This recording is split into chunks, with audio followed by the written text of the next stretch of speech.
All right, guys, before we get started with the preview, I just want to say thank you to the channel members, including our newest channel member, that being Easy Does It.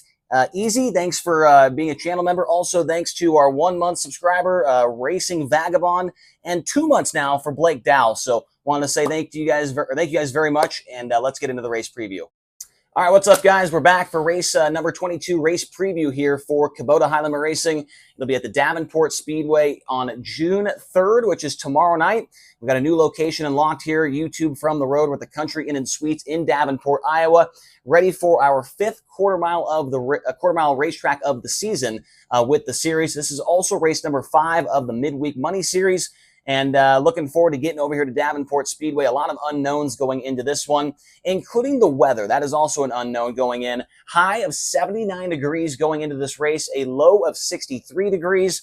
The rain chances, according to the weatherchannel.com, not looking ideal right now, 65%. But this is the Midwest. We do know things move around quite a bit, and they could change here in the next hour. You never know what's going to happen. So we'll see what transpires here over the next 24 hours as far as the weather goes. Cloudy skies and 10 to 20 mile per hour winds are expected tomorrow night. Looking at the payout, it's going to be $20,000 to win. That's usually what happens with our Midweek Money Series events, and $1,500 to take the green flag for the feature. And the estimated car count looking pretty good at 32 right now. We have 32 confirmed drivers, and we do expect a few more to show up in the pit area. And so we got the 32 plus up on the board right now. Going to be a healthy field of cars and a really good field of cars as well. Now, looking at the most recent sprint car winners at this racetrack, it's a little bit weird because there's never been a 410 sprint car race on the quarter mile here at this racetrack.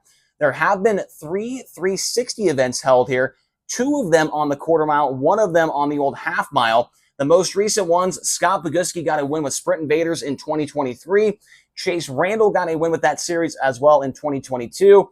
And then I have it out of order here, but Kaylee Garsh got a win with Sprint Invaders in 2012. That was on the big half mile, as was this race, the 2 races between that were won by Tim Kading and Danny Losowski with the National Sprint Tour back in 2006. Those were also on the half mile. So not many sprint car races have taken place here on this quarter mile. There have been some, late model races and midget races and all that kind of stuff. But sprint cars pretty rare on this racetrack, let alone 410s. This will be the very first time it has happened on this configuration. And with that being said, we do not have a track record to look at here for this one. I was trying to find one for the Sprint Invaders, but they do not qualify as part of their format. I think they do some kind of pill draw for their heat races and stuff like that. So no qualifying time has been established there as far as the track record goes. So we will make one when we get there tomorrow.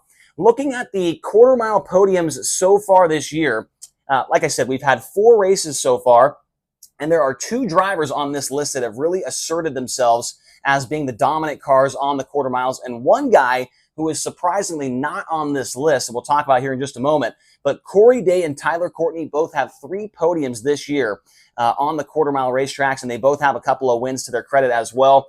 Drivers that have 1 podium with us so far: Kerry Madsen, Jacob Allen, Brent Marks, Tanner Thorson, Spencer Baston, and Buddy Kofoid. So only 2 drivers have more than 1 podium this year on quarter miles. The rest of them only have 1. And that one driver I was talking about a moment ago, Brad Sweet, surprisingly not on this list. He does not have a podium on a quarter mile racetrack in 2024 with Kubota High Limit Racing. We'll see if that changes tomorrow night, but I thought that was pretty interesting, especially with how good he's been so far this year. He is the current points leader with the series. Speaking of points, let's look at the points for the Midweek Money Series. Tyler Courtney enters as the point leader for that little midweek championship with 289 total points. He has a 39 marker advantage over Brad Sweet, a 46-point lead over Brent Marks, a 47-point lead over Corey Day, and a 52-point lead over the number 5 of Spencer Baston. So things are still pretty tight here. We've obviously only had 4 races with the midweek series, and so points are going to be tight no matter what. We'll see if they tighten up again here after tomorrow night's race at Davenport. Now, looking ahead, not a single driver that is full-time with the series, none of the high rollers, all 16 of them, not a single one of them has been to this racetrack before, whether that's in a midget or with the Sprint Invaders or with the late model somehow. None of them have ever been there before, and I think that's the first time all year. We had that one swing through Oklahoma and Arkansas and Texas. We went to a couple of random racetracks down there, but there had been at least 1 or 2 or 3 guys that had been to one of those tracks before. That is not the case here. No one with the high rollers has been there to Davenport Speedway before, and so that adds a little bit more of an unknown. And it kind of gets me excited because these guys don't have much time. Obviously, in dirt racing, you get a few laps of hot laps, 2 laps to qualify, and that's all you get before you're into competitive action. And so they're going to have to figure it out quick here. And looking at videos, man, this place is wide. It's obviously small, and it looks like it's going to be pretty racy. Now looking at the playlist driver, Corey Day. It'll be his music you hear over the speakers if you're going to be at the track, or if you're watching at home on Flow Racing, you'll be hearing Corey Day's High Roller playlist when we get there tomorrow night. Him and Kyle Larson, the only 2 drivers we have not heard from so far. Corey is tomorrow, and then Kyle Larson will be next Tuesday when we get to Eagle Raceway in Nebraska. Now, looking at our drivers, we talked about 32 plus showing up. We've already got some of these guys that are nailed down. We know that they're going to be there. Some of them will be Bryce Lucius. He'll be driving actually one of Dennis Gainey's car, the number 6 machine. Greg Wilson will be there in the W20. Brady Bacon in that number 21H car. Garrett Williamson in the 23. Carson McCarl in the 27. Anthony Macri will make his return to Kubota Highland Racing. He's already been a winner this year at Texas Motor Speedway.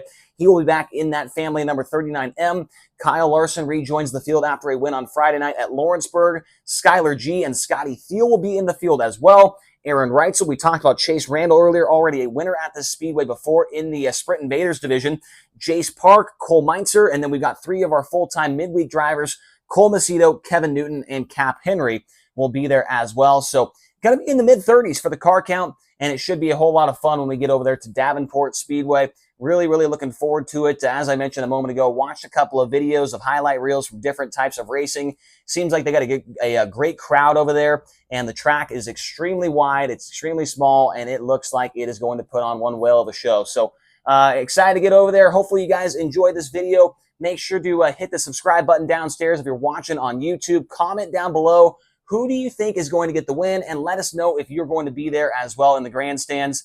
And make sure to hit the like button too. So also, if you're watching on Flow, once again, we appreciate all of your support for watching these videos, and we appreciate Flow for putting these videos on their website as well. So thank you guys so much for watching. We'll talk to you again here soon.